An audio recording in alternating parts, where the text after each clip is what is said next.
할렐루야, 반갑습니다. 책 읽어주는 남자, 책일나입니다. 오늘은 어제에 이어서 읽도록 하겠습니다. 실천하지 않고 마음만 먹은 자는 어린아이요, 실천자는 성인이다. 예수님은 주위에서 반대하고 모진 핍박과 억울함을 주며 각종 누명을 씌워도 그 무지한 자들을 이해하고 묵묵히 하나님의 말씀과 사랑을 실천하셨다.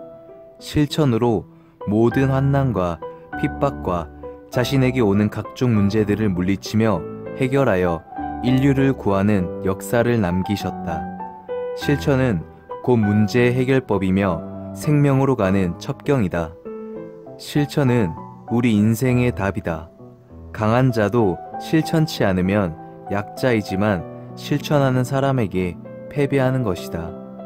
인생에 불가능한 것도 여러 번 실천하다 보면 결국 할 수 있게 된다. 그러므로 실천은 불가능이 없게 한다. 이론 교육은 인생을 성공시킬 수 없다. 관념은 머리만 아프게 하고 온몸만 쑤시게 한다. 인간이 행동할 때 쑤시던 몸도 풀리고 근심, 걱정, 고뇌, 마음의 병도 사라지게 된다. 그러므로 자식 교육을 할지라도, 애인 교육을 할지라도, 제자 교육을 할지라도 이론 교육은 어린아이 수준의 교육이며 실천 교육은 인생을 승리하게 하는 첨단의 교육인 것을 깨달아야 되겠다.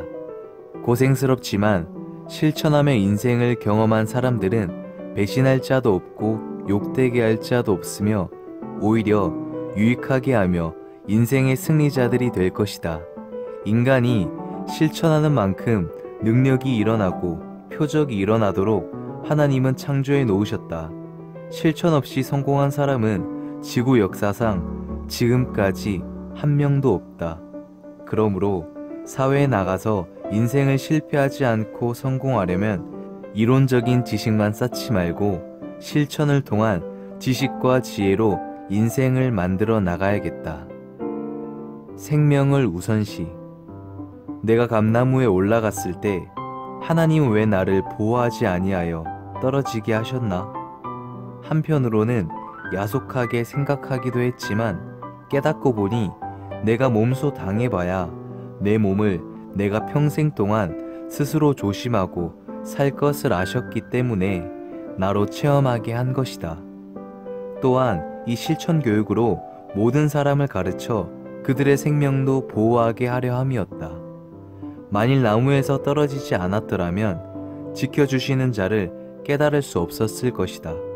어린아이들도 조심하지 않다가 길에서 엎어져 코피가 나고 손바닥이 찢어져 피가 나는 고통을 당해봐야 엄마가 손을 잡아주지 않아도 제 스스로 조심하게 되므로 잘 넘어지지 않게 된다.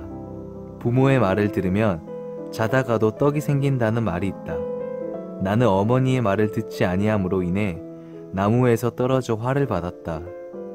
이에 하나님의 말을 듣지 않는 자는 지옥에 가고도 남겠구나 깨달아졌다. 물론 내가 부모의 말을 듣지 않으려고 계획한 것은 아니고 환경과 처지의 지배를 받으며 살다 보니 이 같은 일을 당하게 된 것이었다. 결국 내가 나무에서 떨어져 죽을 고통을 당해보지 않은 것이 원인이었다. 그래서 하나님께서 나로 죽음을 겪게 한 후에 긍휼히 보고 다시 살려준 것을 깨닫게 되었다. 이 죽음의 모진 체험을 통해서 나 스스로 생명을 지켜야 되겠다고 더욱 결심하게 되었다. 그 이후부터 지금까지 나무에 올라갈 때마다 옛날 감나무에 올라가다 떨어졌던 생각이 나서 어떤 환경에서도 나무에 올라가는 것을 절제하며 조심하게 되었다. 그리고 모든 제자들에게 높은 나무에 올라가지 말라고 교육하며 어느 때는 너희도 나무에 올라갔다가 한번 떨어져 보아라. 그래야 스승의 입 아픈 교육이 더 필요 없게 되고 너희도 더 이상 귀가 아프도록 들을 필요가 없게 된다. 또 나무에서 떨어지면 얼마나 다치고 고생하는지 깨닫게 되어 설령 나무에 올라가더라도 생명의 조심을 극히 알게 된다. 라고 가르쳐 주었다. 이와 같이 인생도 행동하여 겪은 자만이 그 그 쓴맛, 단맛을 알 수 있고 인생을 이끌어 줄 수 있는 것이다. 고로 어른들은 자신들이 겪은 삶을 젊은 사람들은 겪지 못한 것을 알기에 그들을 어린아이 취급하는 것도 있다 하겠다. 행동치 않은 자는 행동하는 자를 이해할 수 없고 같이 동행할 수도 없는 것이다.